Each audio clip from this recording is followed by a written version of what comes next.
मध्य प्रदेश सरकार के नगरीय आवास मंत्री कैलाश विजयवर्गीय ने आपातकाल पर मीडिया से बात करते हुए कहा, जो व्यक्ति संविधान की कॉपी जेब में लेकर घूम रहा है उसे संविधान और इतिहास पढ़ना चाहिए कि कब कब उनके पूर्वजों ने संविधान की हत्या की। पहली बार जवाहरलाल नेहरू ने धारा 370 लगाकर संविधान की हत्या की थी। दूसरी बार इंदिरा गांधी ने आपातकाल लगाकर लोगों की आवाज बंद कर दी थी। तानाशाह हिटलर ने भी नसबंदी करवाई थी। उसने 30 से 40 लाख लोगों की नसबंदी करवा दी थी। संजय गांधी ने 1 करोड़ से ज्यादा लोगों की नसबंदी करवा दी थी। कुंवारे लोगों की नसबंदी और 70 साल के लोगों की भी नसबंदी कर दी थी।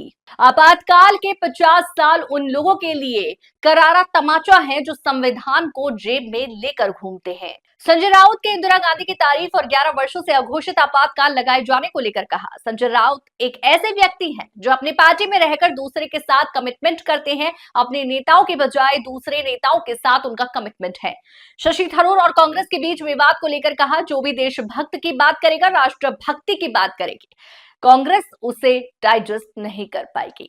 यदि राहुल गांधी ने भी गलती से अगर देशभक्ति की बात कर दी तो सोनिया जी उनसे नाराज हो जाएगी। देखिए, ऐसा है कि हम जनता के बीच में जा रहे हैं। जो व्यक्ति संविधान की कॉपी लेके जेब में घूम रहा है, उसने संविधान पढ़ा कि नहीं पढ़ा।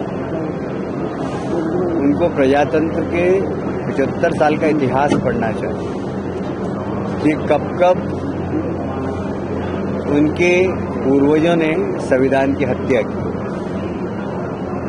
पहली बार संविधान की हत्या जब हुई थी, जब इस देश में पंडित जवाहरलाल नेहरू ने धारा 370 लगाई, और जब धारा 370 लगा रहे थे वो, डॉक्टर श्यामा प्रसाद मुखर्जी जो उनके मंत्रिमंडल के सदस्य थे, उनने विरोध किया। बाहर से पत्र लिखकर बाबा साहब अम्बेडकर ने विरोध किया, सरदार वल्लभ भाई पटेल ने भी विरोध किया। बाबा साहब अम्बेडकर ने कहा था कि आप धारा 370 लगाकर किसी राज्य को एक विशेष दर्जा देंगे तो देश की एकता और अखंडता के लिए खतरा है, और ये प्रजातंत्र की आत्मा की हत्या है। पहली बार जब दूसरी बार श्रीमती इंदिरा गांधी ने आपातकाल लगाकर लोगों की आवाज बंद कर दी।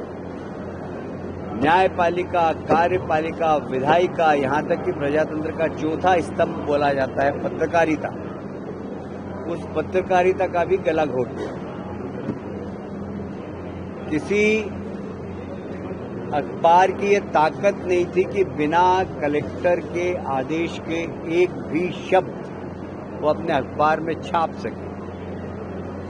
कोई सी भी न्यूज बनाना हो, कलेक्टर जब तक उसको ओके नहीं करता था तब तक अखबार निकाल नहीं सकता। अनेक पत्रकार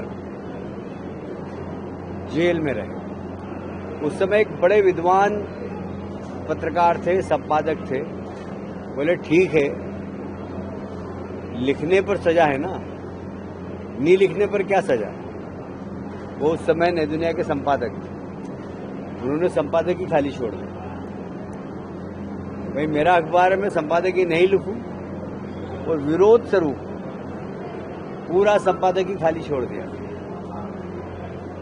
उससे सारी दुनिया नहीं, सारी दुनिया के अंदर एक मैसेज गया कि क्या हालत है पत्रकारिता की। तो लाखों लोगों को जेल में डालना, विपक्षियों को जेल में डालना, अपनी पार्टी में अपना विरोध करने वाले लोग, मोरारजी देसाई जैसे वरिष्ठ कांग्रेस के नेताओं को जेल में डालना,